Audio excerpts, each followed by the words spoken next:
A very good evening. This is Abigail R. Kharmalim bringing to you the Salesian news across the globe.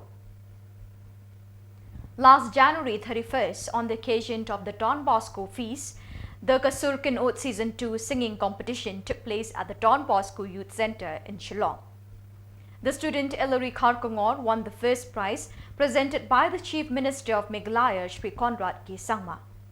Other prizes and recognitions were also awarded during the day. In particular, Mr. Mibante Langlingdo SDB received the Celia Memorial 2023 Award for his contribution in the field of writing and archiving news and events regarding the province. Another award, the DBMN Youth Icon Award 2023, was also presented during the program.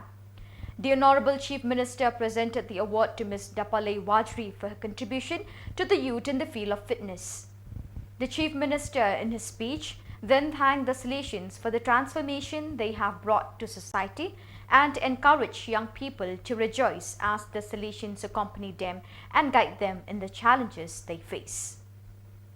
On 31st January, on the occasion of the feast of Don Bosco, the entire community of the Salesian Seminary WSDTS in Krakow gathered for solemn morning prayers. Afterwards, a guided tour of the Kazimierz district of Krakow was carried out.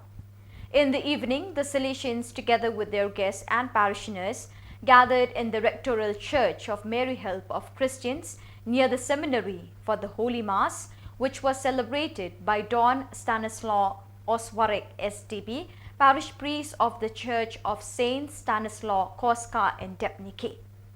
In the late evening, everyone went to the dining room for a common meal and then to the auditorium for the Salesian Tombola with many prizes. The organizer of this celebration was the post-novitiate community of San Giovanni Bosco.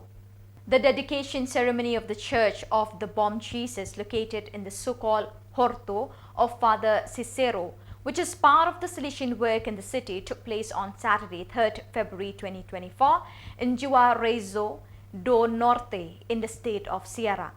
After more than 2 decades, the dream of the servant of God, Father Cicero Romao Batista, was then realized in the presence of Cardinal Angel Fernandez Artime, Rector Major of the Salesians of Don Bosco, on an animation visit to the Saint Aloysius Gonzaga province of Brazil, Recife, BRE. Present too were the Diocesan Bishop of Creto, Bishop Magnus Henrique Lopez, the Superior of BRE, Father Francisco Inacio Veira Jr., and numerous priests, seminarians, religious and lay people.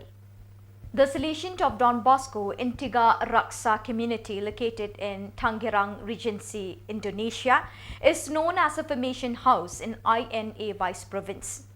There's also a training center called Balai Latihan Kerja Salesian Don Bosco, a Salesian concrete ministry for young people in Indonesia in accordance with the Salesian spirit. The Salesian Don Bosco Training Center is unique because among the 150 current students, about 93.7% of them are Muslim young people. The teaching staff and instructors are also 95% Muslims. This is the beauty of the Salesian working in a Muslim country. The students came to know Don Bosco through the presence of Salesians, and they even call themselves the Bosconian youth. It is certainly a unique thing to see Muslim youth wearing a headscarf and claiming themselves to be Bosconian youth.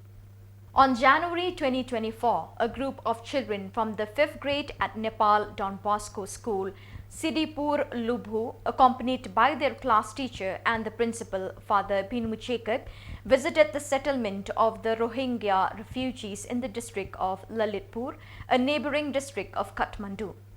These refugees to Nepal were driven out of their homeland, Myanmar, 12 years ago. Presently, the settlement has 88 Muslim families huddled together in temporary houses made up of bamboo and tin sheets. Since the stoppage of the monthly support of UNHCR to these refugees, they are under great stress to look for shelter and work to feed their families. The only government facility they are provided with is a refugee status card that the UNHCR has issued to them, because of which the Nepal government cannot chase them away. So viewers, with that, we have come to the end of today's edition. Till we meet again, thank you for joining us.